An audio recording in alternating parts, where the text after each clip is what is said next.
Hai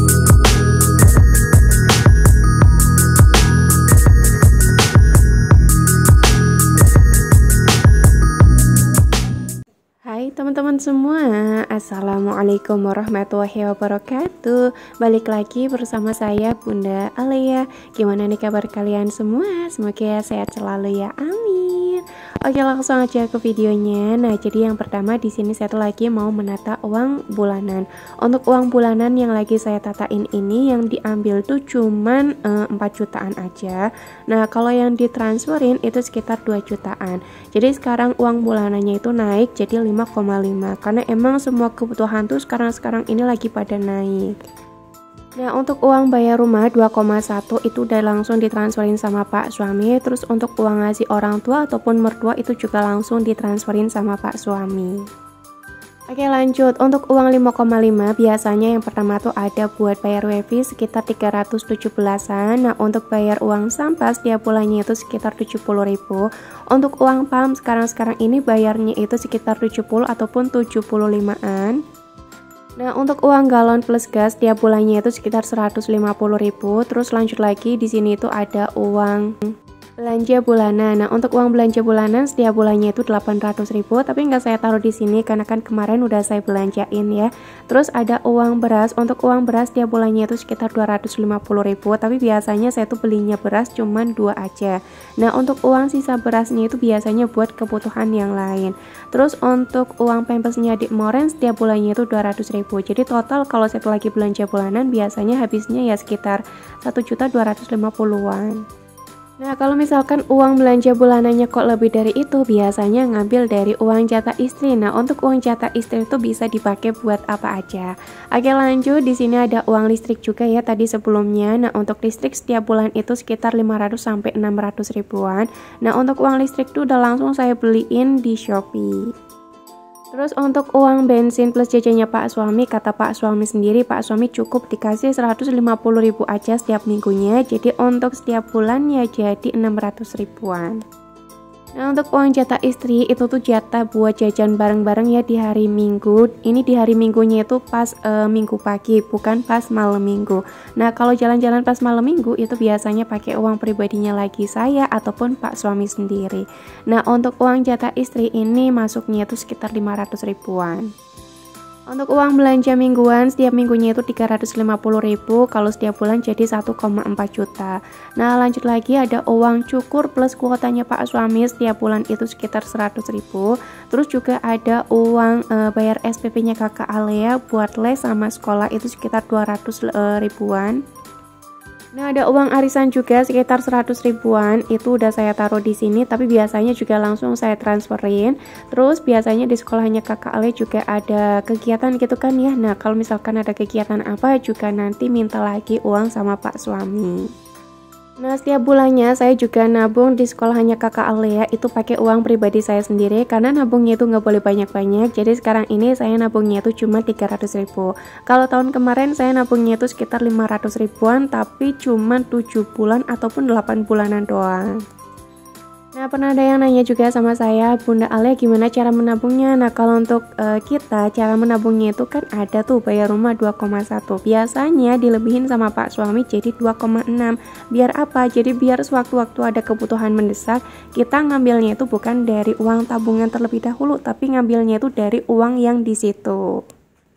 Nah, Pak suami juga nabung dari gajiannya Pak suami sendiri, biasanya itu langsung dipotongnya itu terserah ya, kita mau nabungnya itu berapa, dari sekitar 300 sampai terserah gitu. Nah, untuk Pak suami sekarang ini nabungnya itu sekitar 2,2. Terus biasanya dari gajiannya Pak suami juga kan masih ada sisaan ya, nah kalau masih ada sisaan tetap kita tabung lagi.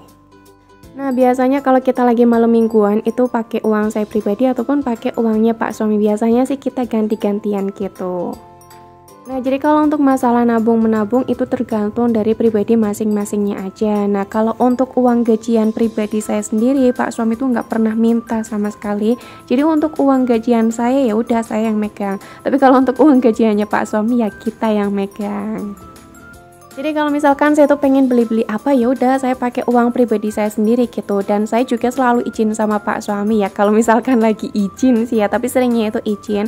Kira-kira boleh nggak beli kayak gini? Kalau misalkan boleh ya udah langsung beli. Tapi biasanya kalau misalkan saya tuh lagi pengen beli baju ya saya nggak bilang gitu sama Pak suami. Soalnya kan cuman beli baju aja ya. Dan saya juga kalau beli baju nggak yang mahal-mahal, pasti saya tuh nyari yang murce-murce. Yang harganya itu sekitar 70 ribuan aja.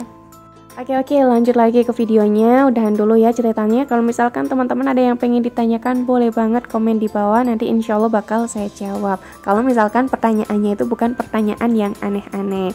Nah, di sini satu lagi mau masaknya itu menu yang super duper simple banget, karena saya tuh nggak mau masak yang ribet-ribet. Dan udah lama juga saya tuh nggak masak kayak gini. Jadi saya tuh masaknya ada cabai-cabian yang lagi saya rebus. Beneran deh, untuk sambal cabai-cabian yang direbus kayak gini, baunya itu khas banget, enak banget. Apalagi kalau dikasih asam, beneran enak banget. Nah, untuk cabai-cabiannya ini udah matang, jadi langsung saya angkat terus langsung ditaruh di cobek aja. Untuk cobeknya ini udah saya bilas terlebih dahulu, cuman emang di bagian pinggir-pinggirnya kayak gitu, teman-teman jangan salfok ya. Nah, lanjut lagi, untuk airnya ini nggak saya ganti, jadi buat ngerebus daun ubi.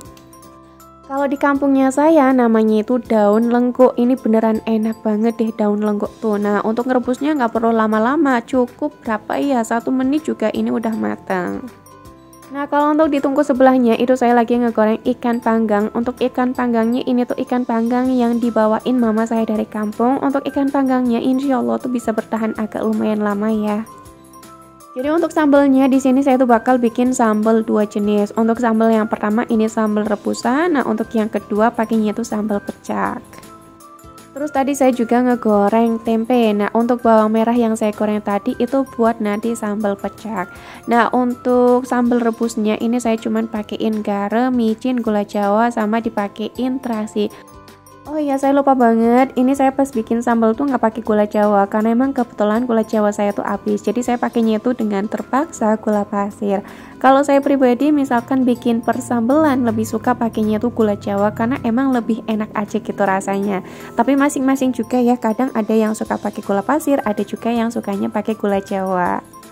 Nah, kalau teman-teman semua lebih suka pakai gula jawa ataupun gula pasir, ayo komen dong di bawah biar saya tahu. Oke, lanjut lagi ke sambal yang kedua. Ini sambal pecak, saya kasih tambahan terasi, gula pasir, terus micin sama garam. Jangan lupa ditambahin kencur juga biar rasanya itu makin nampol. Tinggal diulek aja deh. Untuk sambalnya saya pakai cabai merah keriting, cabai rawit, tomatnya itu digoreng sedikit banget ya. Sama ada bawang merah yang digoreng.